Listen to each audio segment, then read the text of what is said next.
എൻ്റെ ഭർത്താവിൻ്റെ കാര്യങ്ങൾ സിന്ധു നോക്കുമായിരുന്നു. പക്ഷേ എൻ്റെ ഒരു കാര്യം അവൾ നോക്കാറില്ല. എന്നെ വർഷങ്ങൾക്ക് മുമ്പ് നോക്കിയിട്ടുണ്ട്. വർഷങ്ങൾക്കെന്ന് വെച്ചാൽ ഒരു ഒരു 3 കൊല്ലത്തിന് മുമ്പ് വരെ എന്നെ ശരിക്കും നോക്കിയിട്ടുണ്ട്. അതിനുശേഷം എന്നെ നോക്കാറില്ല. അത് കാരണം എന്താണെന്ന് എനിക്കറിയില്ല. അതെ സാറേ, ഞങ്ങൾ വഴക്കാം. എൻ്റെ ഒരു സ്വഭാവത്തിന് എന്നെ ആരെങ്കിലും എന്തെങ്കിലും പറഞ്ഞാൽ ഞാൻ തിരിച്ചു പറഞ്ഞാൽ അത് എൻ്റെ ഒരു സ്വഭാവമാണ്. അത് ഞാൻ പറയും. വേറെ ഒന്നും ചെയ്തില്ല, ഇത്രേ ചെയ്തുള്ളൂ. അമ്മു എന്നെ എടി അവളെ ഇവളെന്നും പറഞ്ഞാൽ അതൊന്നും എനിക്ക് പറയാൻ വയ്യ. ഞാനെന്ത് പഴച്ചു? നിനക്ക് പഴച്ചില്ലേ? നിന്റെ കൈപ്പിഴ കൊണ്ടല്ല ഞാനിപ്പോ ഇവിടെ കിടന്ന് അനുഭവിക്കുന്നത്. അമ്മ മാത്രമേ എന്നെ ഇങ്ങനെയെല്ലാം പറഞ്ഞിട്ടുള്ളൂ. അമ്മ പറഞ്ഞിട്ടുള്ള വാചകങ്ങൾ ഇതിൽ ഞാൻ ഈ വാട്സപ്പിൽ ഞാൻ വായിച്ചു കേൾപ്പിച്ചുതരാം.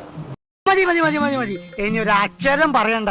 അമ്മ പറഞ്ഞതാണ്, ഇനി എനിക്ക് ഒരു അമ്മുമ്മ, അത് അപ്പച്ചി വസന്ത ഇനി എൻ്റെ ജീവിതത്തിലില്ല.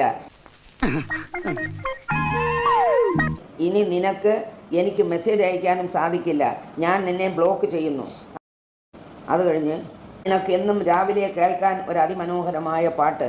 ഇത് നാട്ടുകാർ കേട്ടാൽ നിന്നെ ചൂല് വെച്ചടിക്കും. അത് ഓർത്തു വെച്ചോ വൃത്തികെട്ട സ്ത്രീയെ. നിന്റെ എല്ലാ ബന്ധുക്കൾക്കും ഓരോ കോപ്പി വീതം അയച്ചിട്ടുണ്ട്. എല്ലാരും കേൾക്കട്ടെ നിന്റെ പാട്ട്.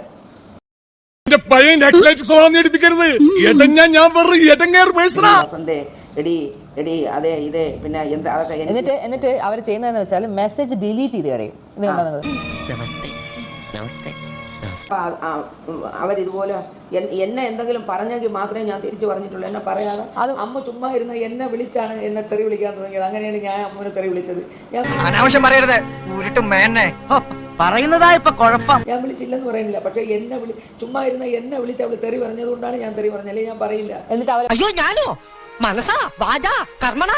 ഏത് ഹോം നഴ്സ് ഇവിടെ വന്നാലും ഹോം നഴ്സിനോട് ഏജൻസിയിലെ അവർ വിളിച്ച് പറയണത് അവിടെ ഒരു മെന്റൽ പ്രോബ്ലം ഉള്ളൊരു സ്ത്രീ ഉണ്ട്. ആ സ്ത്രീ പറയണ ഒരു കാര്യവും നിങ്ങൾ കേൾക്കരുത്. അവള് നിങ്ങൾ എന്തെങ്കിലും പറഞ്ഞാൽ നിങ്ങൾ നന്നായിട്ട് നിങ്ങൾ തിരിച്ചങ്ങ് പറഞ്ഞുകൊള്ളണം. കാരണം നിങ്ങൾക്ക് ശമ്പളം തരണം ഞാനാണ്. എനിക്ക് ആരുമില്ല. എൻ്റെ ഭർത്താവ് പോയപ്പോൾ എനിക്ക് ആരുമില്ല. എന്നെ നോക്കാൻ ആരുമില്ല. ഒരു ഫോൺ കോൾ ചെയ്യാൻ ആരുമില്ല. സിന്ധു എന്നെ ബ്ലോക്ക് ചെയ്ത് വെച്ച്. എന്നാലും ഇത്ര ഞാൻ പ്രതീക്ഷിച്ചില്ല. എന്തിനപ്പൂപ്പ ആ സ്ത്രീക്ക് ആ വീട് ആ സ്ത്രീയുടെ പേരിന് കൊടുത്തെന്തിനപ്പൂപ്പ? എന്തിനപ്പൂപ്പ ആ സ്ത്രീയുടെ പേരിന് പൈസ ഇട്ട് കൊടുത്തത്? അപ്പൂപ്പ എന്തിനു വേണ്ടി അത് ചെയ്തെന്നല്ല അവർ ചോദിച്ചല്ലോ. ഈ അമ്മ ചോദിച്ചല്ലോ.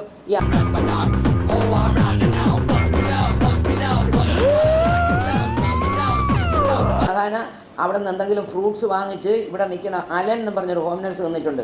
അവൻ്റെ കയ്യിൽ ഫ്രൂട്ട്സ് വാങ്ങിച്ച് കൊടുത്തിട്ട് അവൻ്റെ അടുത്ത് പറയും, അലൻ അവിടെ ചെന്ന് ആ അമ്മുമ്മയോട് പറയണം, ഈ ഒരു ഫ്രൂട്ട്സ് പോലും അമ്മുമ്മ എടുക്കാൻ പാടില്ല, ഇത് അപ്പൂപ്പന് വേണ്ടി മാത്രം വാങ്ങി തന്നതാണെന്ന് ഞാൻ പറഞ്ഞെന്ന് അലൻ പറയണം. അലൻ പറയാതിരിക്കരുത്. ആ പയ്യൻ അതേപോലെ ഇവിടെ വന്ന് എന്നോട് പറയുമായിരുന്നു.